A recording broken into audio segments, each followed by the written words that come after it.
Hey guys, Be Good Burb here. So today we have a different kind of video we're doing. We're doing a Tower Galactica playthrough challenge. I asked you guys a while back if you were interested in this, and you guys said yes, so we're going to be trying to beat Tower Galactica with only one damage type per level. But before we get into the challenge, I might have to explain what this game is, because it's kinda not very popular. So if you don't know or don't care, skip to the time on screen. But if you haven't played the game yet, I'd suggest playing it yourself. Link is down in the description. It's a great game, and you don't want to deal with spoilers here. Alright, so let's go over what this game is. Tower Galactica is a tower defense game on Roblox that is very story-based campaign.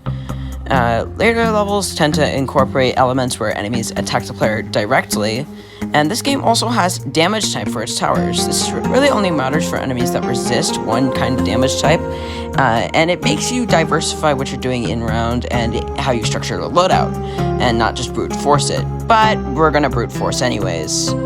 But let's go over some other stuff. I'm writing the script as I go through with this challenge, so this has all been written before I have even started the challenge. So, I mean, I guess you guys can guess if you think we can win. I haven't even beaten Jotunium on my main account yet, so I don't know if I can even do it with a challenge, so yeah. But let's go over the rules. I can only use one damage type to attack in any particular level. If a tower does no damage, it can be used, but it needs to be kept at a point where it does no damage, so that, well, we're not using a different damage type, unless that is the damage type we are using. I can only play solo, so I can't call in backup to make a level easier, and no Robux purchases to cheese grinding. This game isn't very pay to win, but there is still that element. With that out of the way, let's get straight into it. Now moving on to the first level, Mergia, where we have one option being energy with the starter tower recruit. This level is basically played as normal, but they did buff some things like brute gaining resistances that are pretty much never going to matter to us, and the boss getting double HP but now has 100% energy weakness, so not too much has changed here. So I quickly take down the boss, and yeah, we finish off this level pretty easily. After the level, I do get enough for a tower, but I decided to save for another tower.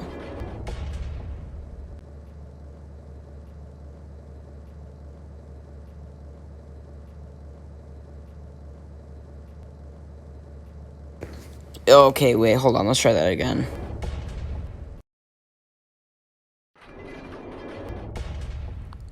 There we go. Now we're in Ceres. The introduction to this world's gimmick, flying enemies. You have 3D range in the setting in this game, and that shows how high they can see. I honestly like this mechanic. While it does little in this challenge, you would normally have to balance things that see flying enemies and things that don't, which is cool. But this level is basically more of the same thing, but with flying enemies. I decided to analyze money per damage of some enemies. Crap, that gives us $15 a shot. Let's give 5 money. 5 money per damage is crazy.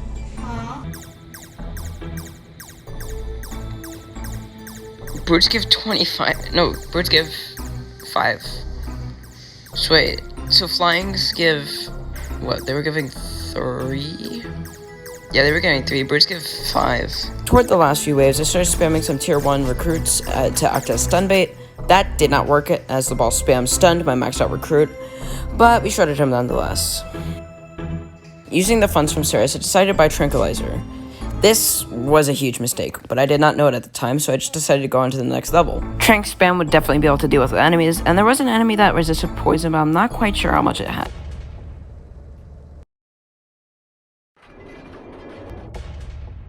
Trank spam was working out fine as I expected, and that was until wave 5. Argentate spawned, and it had 100% defense. More than I thought, but manageable, so the Trank did no damage. This is a complete bug. The Trank's normal damage should have been able to hit the Argentate, and I was so confused about this. We ended up losing despite my attempts to use recruits to do the damage the Trank should have been doing. Back and double check to make sure that there wasn't some weird one-off. Yeah, it always happens. The only reason I can think of that this bug happens is because Trank's poison effect is unable to be applied due to the 100% poison resistance, therefore the normal damage does not register. So I just decided to go with energy damage on this one, and I made it to the final wave, and was doing pretty good, but stun from the boss was too good, and we ended up losing the boss on like 200 HP. We lost because you're supposed to use Trank for DPS and stuff, but I cannot do that, obviously. I had to do Mergia one more time for Trooper, which I should have just saved it for in the first place, but thankfully, that was just one round, so it's fine. With Trooper, we strode through and bullied the enemies in that level. Yes. Yes. Come on, Trooper. Kill it. Stop reloading, please. Yes. Oh no. Guys, they're taking reduced damage from melee attacks. Bro, they're getting freaking shredded. Wait, why do they take reduced damage from melee attacks after their shield is gone, though? Because at this point, I was way more talkative than before. With that victory under our belt, let's move on to this bonus level, Zlatus.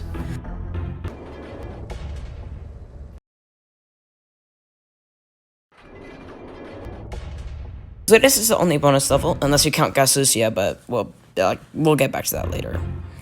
It gives extra rewards, which might be helpful later, but for right now, we do not need it. We speed through the early game doing the same thing as Cerbro, saying that I get a max level Trooper, and then I go for a max level Trank. But this time, I get rudely interrupted by a horde of enemies. This is probably a good time to explain the level's gimmick. All of those Zlate type enemies, except for Unstable Zlate, what a loser, are involved in a chain. The bigger ones turn into two of the smaller ones, including the boss.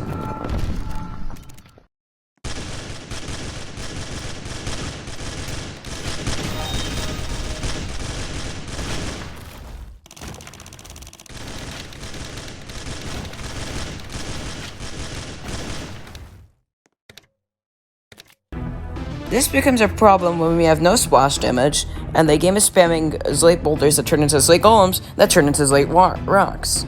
So basically breakers on steroids. Through the stun spam enough troopers to make it by, and I grabbed Shock Bomber. Okay, so this is the part where I was supposed to talk about Shock Bomber being pretty interesting to use for this challenge because it's a stalling tower that does no damage. However, I figured out a while back that this tower actually does 1 damage a hit. Why? I don't know, but because of that, we can't use it. And it's electric damage type?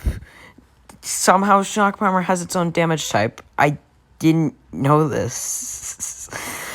Anyways, yeah, so I don't think I used Shock Bomber in the actual run because it's kind of just a waste of money at this point. But, I mean, it's whatever. I kind of wasted money, but who really cares? It didn't end up mattering. Back to our regular schedule later.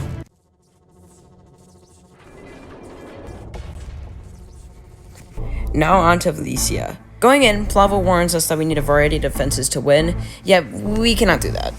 But now I can see why he says that. One trooper cannot at all deal with everything due to the low wave timers and high amounts of enemies. And I started to doubt that we were going to be able to win this challenge. I considered buying Missile Trooper, but I knew that we would get overrun because of the large amount of brutes and also Missile Trooper's low flying detection. So I'm going to go back in with possibly the dumbest plan. Let's see if it works. And looks like it did. Spamming troopers is able to remove the issue of reloading and also not care about defense since the difference between 1 and 2 damage is minimal. With a horde like this, we easily shred the later waves, and as I get some Tranks. Now by this point, like 2 Tower Galactica fans watching this are like, what about Yapetus' shield? And I did not even worry about Yapetus' 80% sharp resistance upon spawn because we have Trank's poison damage that will eventually destroy the shield, making him switch to energy resistance. Big mistake on his part as we inject him with lethal amounts of poison and bullets. And this is cool to see, so I'll play the whole fight.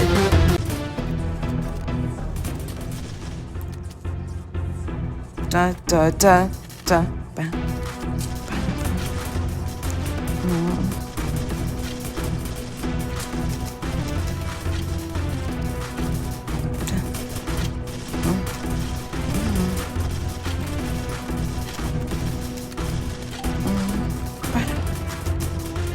da, da, da. Man, where his HP bar at? Bro already knows he's gonna die, so he didn't even bother pulling up his HP bar.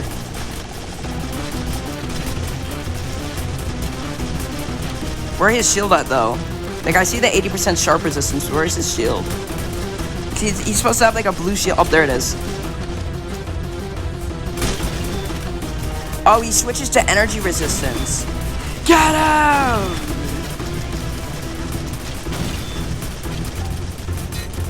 You fool!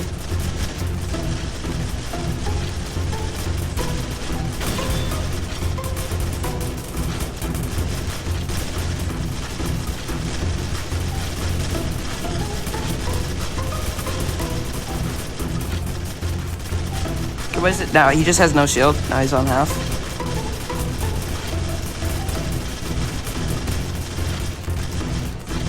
Die!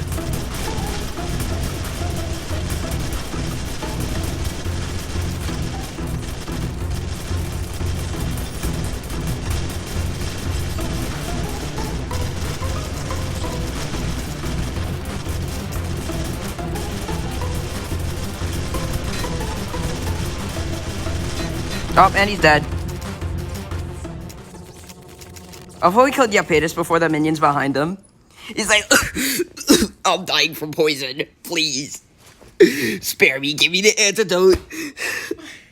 No. Get up, fucker. We're going back to the ship.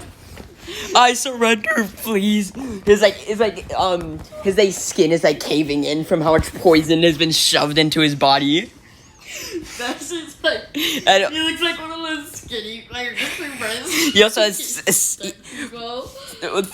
300,000 bullet holes.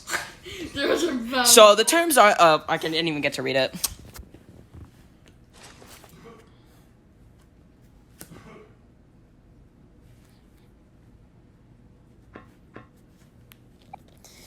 Anyways, apparently there's this galaxy very close to Ilios, but I've never seen. I'm trying to read the dialogue.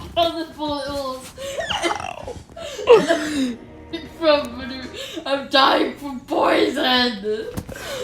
Help me. No. Get up. We're going back to the ship. Oh, guys. Just disintegrates into bones. Also, could we talk about where do we get the orb of sight from? Do we just find it on the ground or something? Yeah, and just like that, we're done with the first world. And we can now move on to Nyleon. Oh, game crash. Try again. Again. Okay, so we finally actually loaded. And we up with a cutscene that is still great, as I said in my first Tower Galactica video, but I skipped it anyways. I immediately knew that plated were going to be a big issue, so I decided I had a plan to counter them with Trank, since they are not resistant to poison. And this mostly worked due to the lack of them in large numbers. We were mostly good on this level despite taking damage at one point. We eventually took down the Avatar. Plain and simple introduction to Nyleon.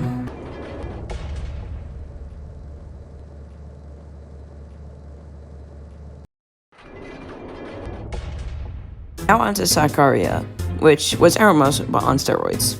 We thankfully had more range, efficient paths, and a longer path, but with that come the drawback of the ruined enemies, which are resistant to sharp attacks.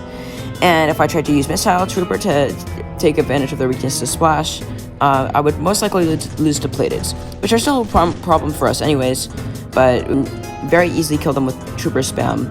With that comes the problem with devotees and their mummy spam letting followers getting by, but then we eventually kill those, only to have Ruined Titans give us a run for our money. But with the encouragement of my friend who was on a call with me, we pushed through and killed the Ruined Prophet. After this, we do not have enough for Scav. I know without Scav I would struggle on Somnia, but I somewhat knew a solo to have an extract that used Trooper, but I'm pretty sure it would fail as it also used Missile Trooper, but let's see.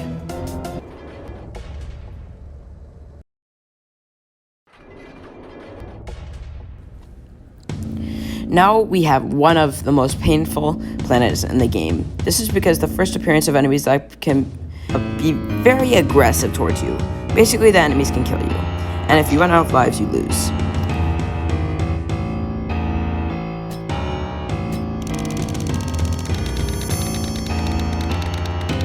This is only here because it got remade in last year's Spooktovenik update. Before this, it was a simple level, but now hectic with enemies that try and most likely succeed to kill you. The ones that are not trying to kill you are a nightmare.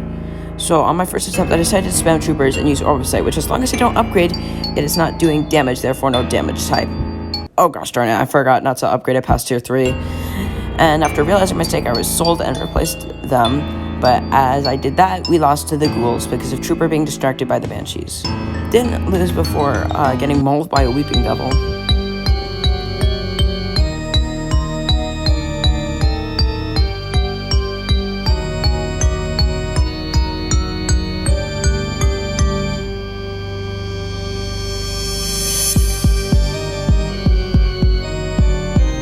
So now, with extra funds, I got a big upgrade being Scavenger. It does big damage and has high range, so I hope we can kill the ghouls with it. I also realized that I cannot do the true ending because you need to use an orb to activate that, but the bad ending is easier anyways. Time to go again with Scav and lose, probably.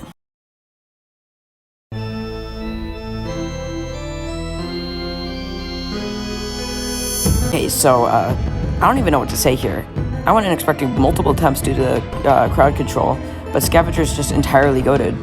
Despite our early game struggles, we ended up setting up our scavs and shredded waves 12, which had 3 Lichen, which are basically necromancers on steroids, and then wave 14, where we died before, killed that easily. We also defeated the Path Demon on wave 22, which was surprising, and I did not lose to any of the spam mini games.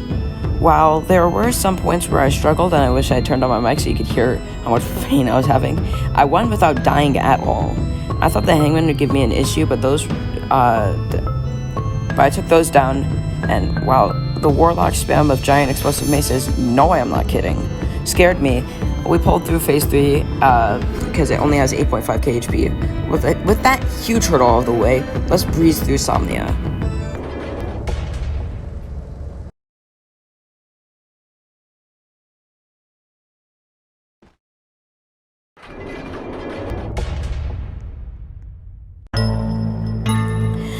Okay, so I made a fatal judgment error here.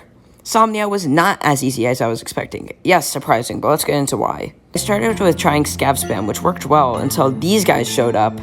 Now, I knew about them going in, but I thought we could just kill them with spam, which I was technically right, we could kill one, but I did not know there was 2 of them.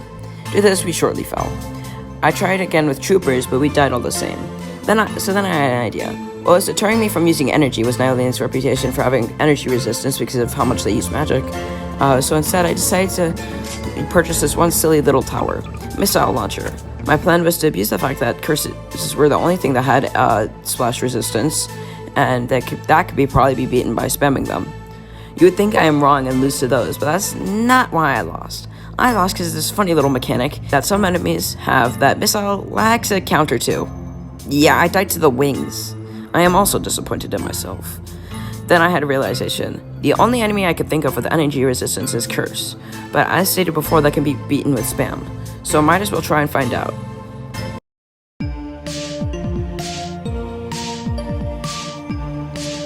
Okay, that went really well. In fact, we won. There was a lack of curses in later waves, so that let us get through. Despite Caster's nerf, Caster spam is still really good and managed to kill a Jester, with Splash killing the clones. Also, side note, I actually got to upgrade my orb for once. Alright, now onto the final Nylene level, Spectrica.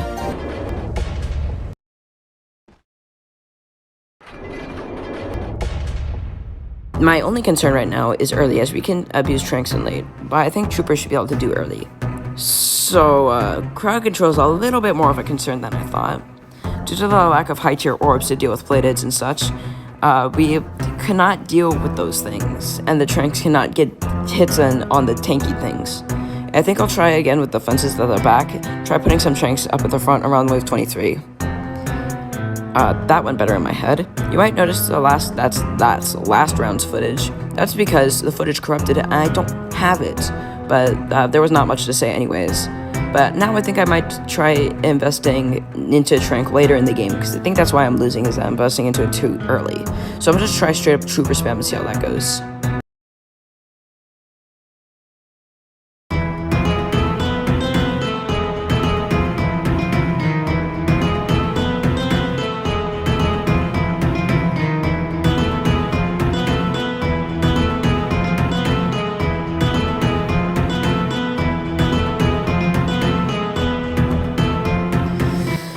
Trooper spam never fails. Unless it's Somnia, but we don't talk about that. Spam managed to deal with the plateds, and I set up my translator into the round. But after I did that, I encountered a strange bug. Bro was AFK. What? Was that supposed to do something? Is bro good? I don't think he's supposed to do that.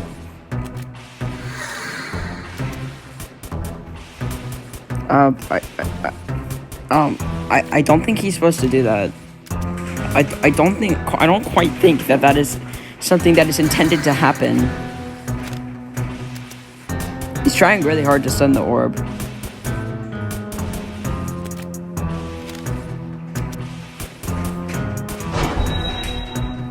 Okay. I don't quite understand what that was, but I'll take it.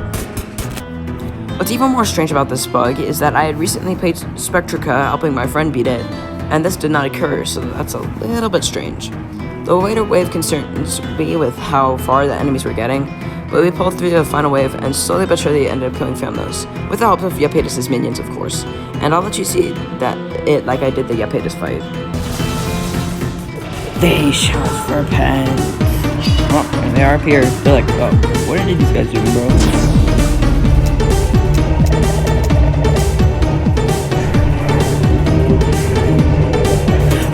Bro, my brain thought that said 65k for a second. I'm like, bro, no way they both shot Oli, bro. Come on, get shot in. What? Oh.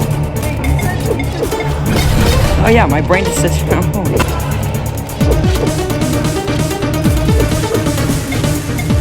Well, I mean, I'm most likely not gonna include this in the video. Because this is actually a video that's being mostly edited. I think I got hit by the voices.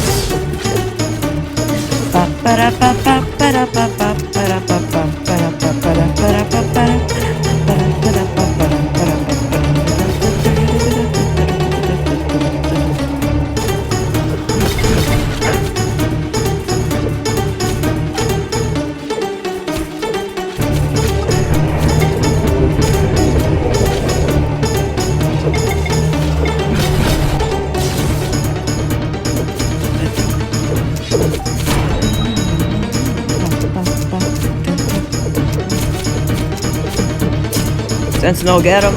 Get him, Sentinel! No,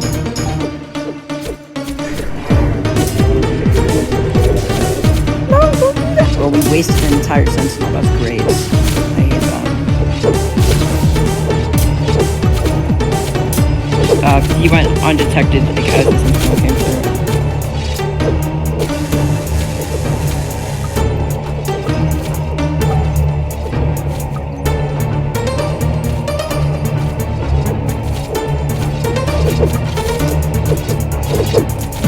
Made another funny spread.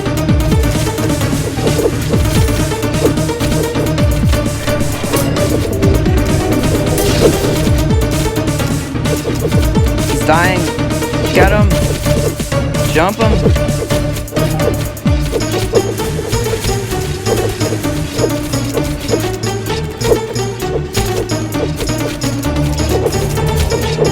Come on. Can we get a Sentinel? No, we're not getting a Sentinel in here. W. You see, it was merely a thing of not placing Tranks too early. Also, Glory to... Oh, I forgot to say glory to Ilios. No! Glory to Ilios!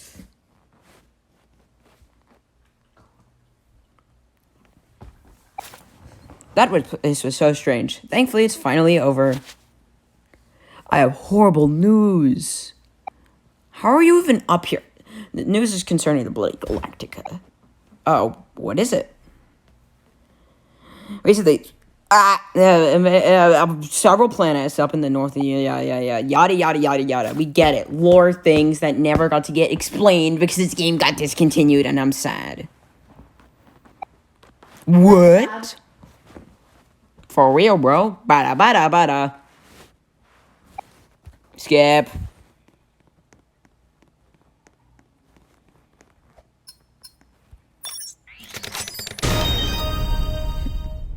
You won!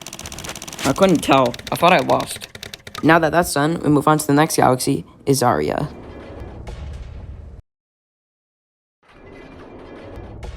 So now we're on to the third and final world, Isaria. And of course we immediately hit a roadblock with the first level. Mainly coming from the Sheldons, which have 600 HP and 80% resistance to Sharp. I slowly dealt with them via tranquilizers, but we eventually lost to the Makos. Sharp has no counters to really any of these enemies. Also, ignore the orb I brought here, I forgot to unequip it. I didn't place it at all though. A few times later, I tried energy. Caster's spam works, especially with the Sheldons being weak to energy. However, Caster's damage is too low to kill drummers on the final wave. But now with these losses, I have enough for the Fisherman Tower. It is similar to the Tranquilizer, that in that after it does its first hit, it does overtime poison damage, but it can actually stack that. This is our first tower that can be placed in water, so that's going to be very helpful, especially in killing the dinghies, which I forgot to mention before. There are boats that come in, and they dock and summon enemies, and just go away. The boats themselves cannot kill us yet. That will be important later. Anyways, I keep losing despite the big upgrade of the Fisherman. I think I'm going to try again with casters and see what happens. If I lose, I might go for Summoner, which will be pain. But before I do that, I'm going to go do some testing on main to see what works. Turns out that it's both easier and more efficient to go for Valk instead of the Summoner. While we will only use it for this world, we will rather save our Nylene currency for Dutchman and a Dash player upgrade. So I do a few more rounds, including one where I kill all the drummers with casters, then I die due to the excessive amount of stuns from the boss. But with that, I have enough for Valkyrie, so I grab it. So I place it here. Never mind. You didn't see that. So the plan here is to grab 2 Valks, because 2 of them can deal better with the hordes of small enemies. We shred through the early game, but we do have some leaks. But it was mostly okay, but when wave 15 rolls around, I mistimed my skip, so the dinghies made Makos overlap with the natural Makos. No issue though, I just have just enough for a max Valk ability. Wait, that was the one on strongest. So yeah, we lose. No big issue, you can just go again. We won, but I have no footage of it because my dumb brain forgot to start recording. But it was not fair for the enemies at all. We literally 2-shot drummers, and the boss just literally got jumped. So yeah, now with that issue out of the way, on to Nephalia.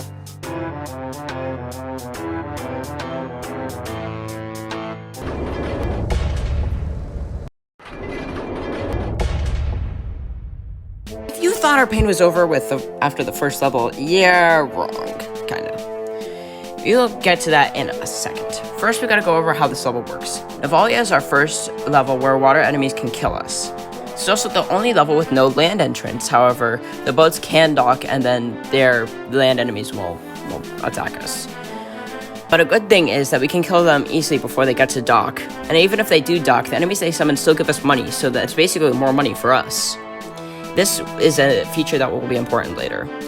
There are a few waves I was concerned about, but I didn't die to them on this attempt, but died to them later. Whatever. Mainly the first wave with dinghies, because Makos are very annoying. The gunner boats that cannot even use their guns because they're bugged. But they are very tanky and also have a shorter path. And finally the missile cutters, which I hate. They attack us with missiles, obviously, and they stun towers in the process. But on attempt 1, we make it to wave 20, where the cargo ship spawns. This is vital to my plan. See, the cargo ship is an enemy that has 30k HP. Sound like a threat? No. It docks infinitely and summons Makos, Sheldons, and the shark guy, whose name I cannot pronounce. We have 2 Tranks and several Scavs to deal with this. At first it's a struggle, but we start shredding and setting up boats. I did not record this because I sat there for a good 15 minutes setting up boats, which I eventually did set stuff on off of last. Which I forgot to mention, since they're on last because since they don't target the boat themselves. Then the final wave starts. This Uhor guy threatens Epidus, which I'm not going to take personally. So we murder his drummer boats, but then he brings out a big ship with 45,000. For reference, Famnos, the boss of the last world, has 55,000. And there we had Epidus helping us. And Uhor jumps off the ship and starts going for our land exit, which we are not properly prepared for either, so we lose. After that whole thing, I won again. I died like a lot. I didn't record that at all because I just wanted to record final wave footage to save my space in my phone. But eventually we get to the final wave again, and when I said I took Uhor threatening to hit us personally, this is what I meant. Sadly, we did not make it to Uhor spawning because my game crashed due to the excessive amount of scavengers. I mean, I probably should have seen it coming, but yeah. I go again, and remember how I was on vacation a little bit ago? Yeah, this was during a car ride home, and I disconnected. That was enough for me to grab Dutchman after a quick Spectrico round. Now, here is a strange thing about Dutch. It has Sharp and Energy. So, what do? Well, according to the rules, I can use towers that have Sharp as their main and something else as their secondary, as I've been using Tranquilizer and Fisherman. So, yeah, we're just gonna use that, because the challenge would be mostly impossible without Dutchman, so, yeah. We go back and destroy the SS Strata, and we kill Uhor, with a lone Dutch at the back. We save some Dutchy old man, and he tells us an old backstory. Enjoyed this on our journey to defeat the Bloody Galactica. That never happens, but whatever, he's still along with us. We have another split. Before I go do those levels, I grind off camera to grab player upgrades, being Sprint and Dash. Very helpful for the upcoming level. With that grind out of the way, we now have access to the Sprint and Dash abilities. These will be very helpful in dodging enemy attacks, also maneuvering the large levels to come ahead. I probably should have grabbed these earlier, but better late than never, I guess.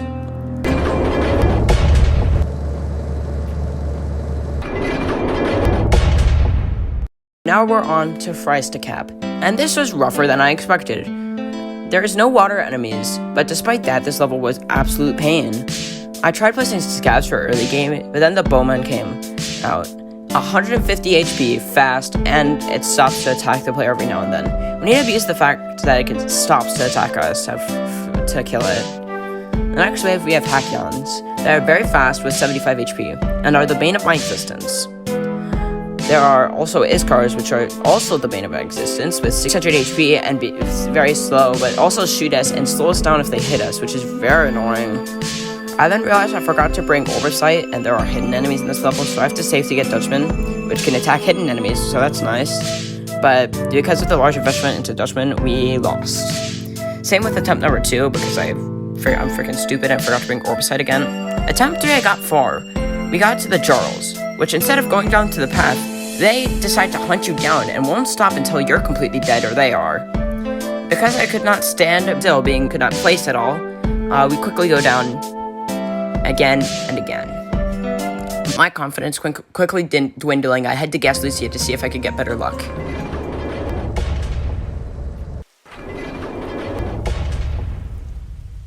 Man, I thought this game was still totally functional. This level is currently very buggy, but we get to that in a sec. I start with a Fisherman, and that does well to kill the deckhands and the gunners, but then when the Deadeye spawn, we get in some trouble. Basically, the gunners are supposed to be able to stun, but they're broken. But the Deadeyes are supposed to make all of the gunners on the map attack a single player or tower, which they are bugged so that now they can only attack towers, and no matter how many gunners are on the map, they always get the max stun of 12 seconds. So, yeah, that's an issue, especially because they have 200 HP. Safe to say that we lose. But I have a plan. I set up a bunch of tranquilizers. They are able to slowly take down the enemies, and I don't care if one of them gets stunned, because it doesn't really matter that much. I grab a Fisher at the back to kill some of the water enemies and also any other enemies that might get past our tranquilizers. I started to upgrade one of my tranks for the enemy of Wave 13, the Baron Beard. A tanky 1.8 thousand HP enemy that can regen 300 HP every now and then, and also overheal. This is a big threat, but we keep its HP low with the tranquilizers, and I grab a Dutchman to do some more damage. But then the boss spawns. 6k HP with a massive hammer. All of this while the Baron Beard is still alive. We slowly kill the Boatswain as it has a rage mode, which is broken, so that it just sits there and bombs us.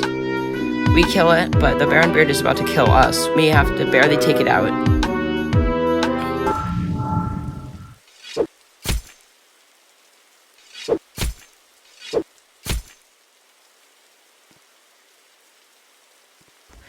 After that close encounter, it turns out that we are not done here yet, and there are more water enemies incoming as well.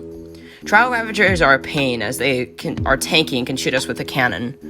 We almost died to the first one, and it also kills me. Oh, I forgot to mention that there are enemies that can rob you. So that's a thing they can do while you're dead as well. They take 1,500 acres from you, and can also make you have negative money, which doesn't make any sense. Anyways, eventually Yapetus asks for an impossibly hard enemy, and this is the one and only time I'll be mad at Yapetus. Imagine the constant bombing of the boatswain, plus the cannons of the Trial Ravager, both on steroids, and you have to deal with it for 13 minutes, and it talks. The Quartermaster is a force to be reckoned with, as your towers only damage it half the time. Thankfully, I was able to grab a Max Dutch and slowly grab another, but we also almost died to a Trial Ravager. Then, after an agonizingly long fight, we kill the dumb boat and get out of there. With my confidence up and a new strat in mind, I head back to Frankistat.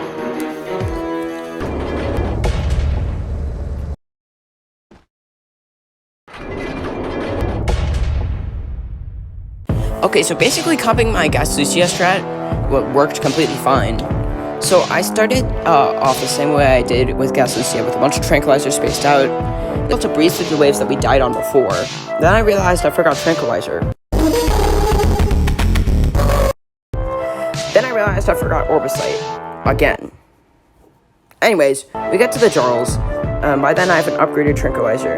However, it is a pain trying to get it to target the Jarl. And before I can kill that one, another one makes a mad dash for my head, but eventually we kill them both. Then their leader, how do you pronounce this thing? Alibinage? That's the best I got. Anyways, he's like Jarls, and he hunts us down, and also can summon Hiddens, Iskars, and gosh darn it, more Jarls. I have to run around and try and keep him poisoned, but at some point, he jumps on top of my touch food. What?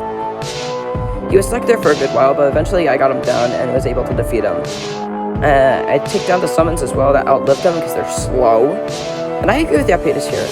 Oh wait, gosh darn it. No, Viking level!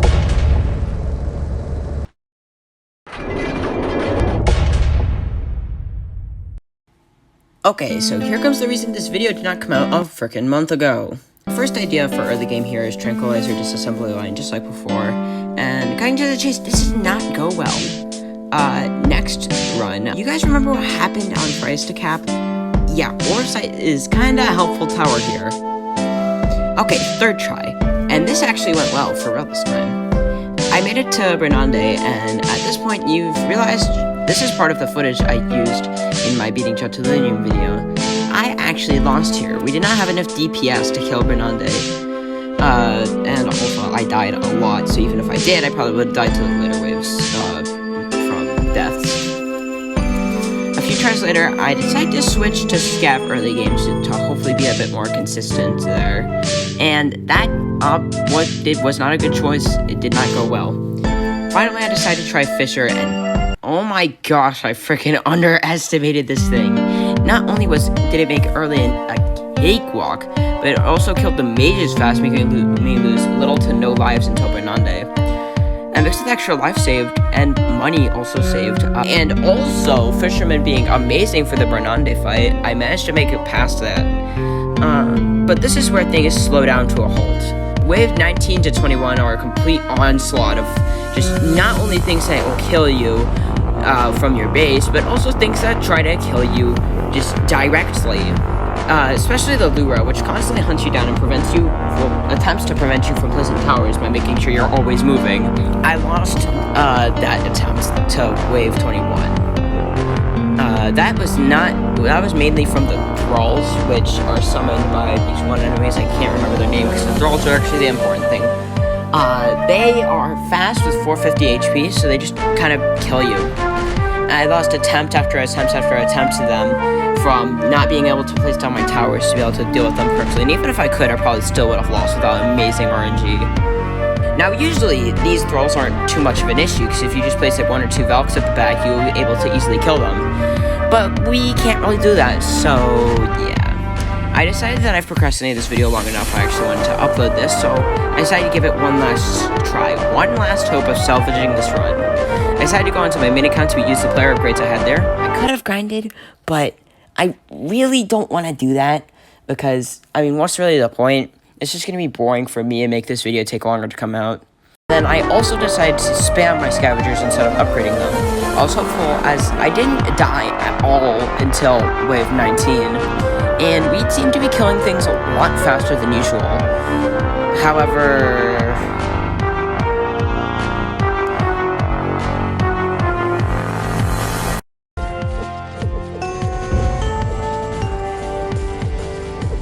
as much as I tried, there's no way of dealing with these thralls, to my knowledge. If you want to give it a try, I'll link my best friend in the description to follow as a guide, though I think Valk is required. Give it a go if you want to. But this is where I'm going to throw in the towel and give up. That was a fun run, though. I really didn't expect some of the challenges I had, and I'm glad that I actually made it to Jotunium. I was kind of expecting to die to some random planet that I wasn't even thinking about, but yeah. We made it all the way to Jotunium, so I consider that a success in my book. This also could actually be possible with multiple people, but I wanted to keep this challenge, as said by the rules, to 1 person only. I might try it on a spare time with my friends to see if we can do it with 2 or 3 people would probably be ideal. But yeah, I hope you enjoyed this video. I actually started this like almost exactly 2 months ago. So that's I just think that was kind of funny, to me at least. But yeah, that's it for today. I hope you guys enjoyed. Big Red Burb out.